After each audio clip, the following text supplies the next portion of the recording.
Watching over the Greater Khingan Range of Inner Mongolia are the fire lookouts. Each lookout tower is resupplied every 25 days.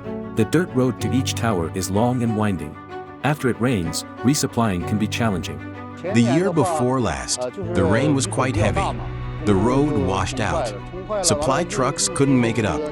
In the end, the supplies were carried and delivered by hand. To help with the fire lookout supply challenges, DJI Delivery teamed up with the Northern Primary Forest Management Bureau to fly multi-scenario drone delivery drills. If the roads are washed out and we need emergency medicine, the delivery drones are really useful.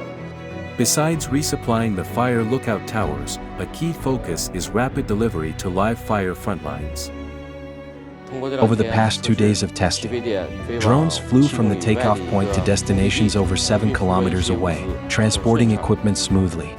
A 30 kilograms test payload included many materials used in forest firefighting like backpack blowers, backpack fire extinguishers, fire retardants, and bottled water. At a fire we might need some fragile equipment.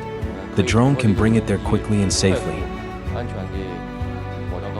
Previously, carrying supplies by hand could take 4 to 5 hours. Now with drones, we can deploy and deliver in just over 10 minutes.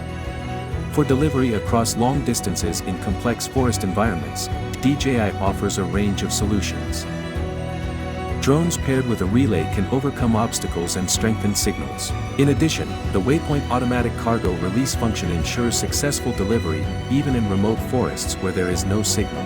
The drone's radar can measure the distance between the cargo and the ground to achieve automatic delivery and return. If we see fire or smoke day or night, we must report it right away.